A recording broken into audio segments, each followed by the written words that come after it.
them for what they are than those of us who have been held closest to their criminal hearts in their time of need.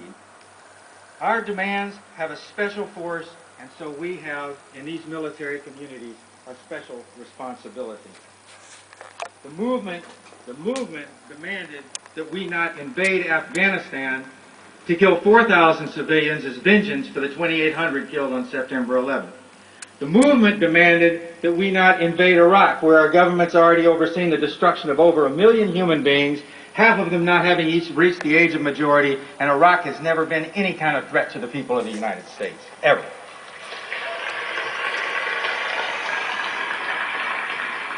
Veterans for Peace and military families speak out, held out in the face of faint-hearted anti-Bush resistance, and never listened to the siren call of compromise and chauvinism that led many of our allies to tell us to drop the word now from our campaign to bring them home now.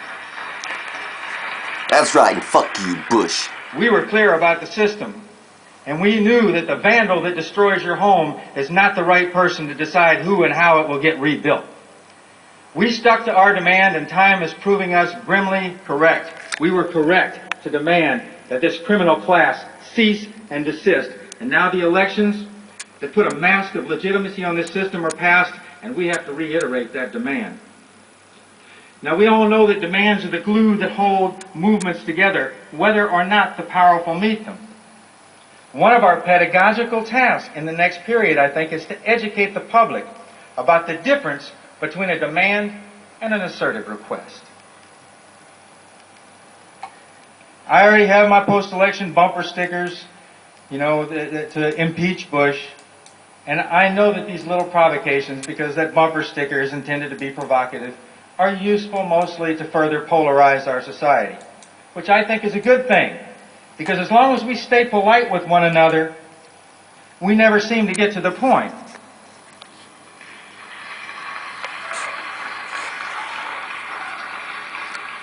And impeach sounds good, and I'm going to leave the bumper sticker on there, but a Congress of the criminal class is not going to impeach a fellow criminal unless a scandal is so out of control that it threatens the whole structure. Now, one thing I agree with Christian Parenti on is that I oppose the criminal justice system as it is, but I think we'll need prisons for a long time. And I say that because while my bumper sticker says impeach, what I really want to see for these people who are presiding over yet another generation of our kids being sent abroad to do their criminal wet work, what I really want to see is George W. Bush, Dick Cheney, Donald Rumsfeld, Colin and Condoleezza, I forgot who I am, Paul Wolfowitz, all the cabinet members, old and new. I want to see them slammed up against a wall, searched as roughly as an Iraqi detainee, put in handcuffs, and their sorry asses thrown into a cell in Guantanamo Bay. Yeah, I hear that.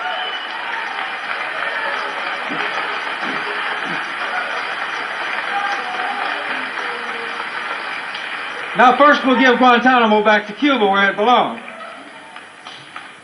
Our job is not to be conciliatory. We are not diplomats.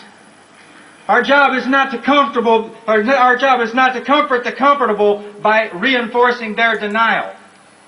Our job is to comfort the afflicted and afflict the comfortable.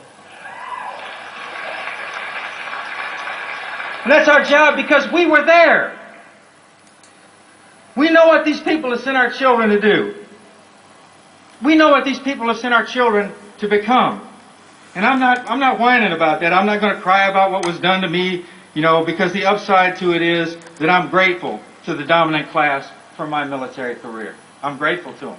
I'm grateful for my education. I'm grateful to be a soldier. I'm just not their soldier anymore.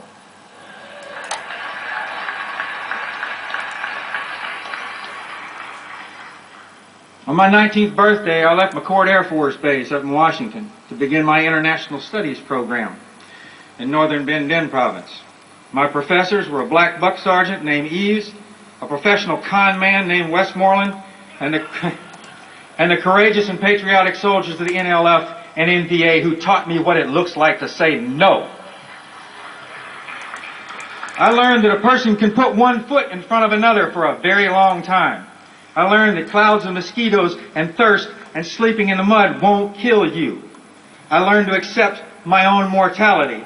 I learned that what most of suburban America thinks is extreme and exceptional hardship is the daily reality of most of the world, and I began the process of learning that the comfort of those suburbs comes at a price often paid by those we never see and whose hardship we can never comprehend.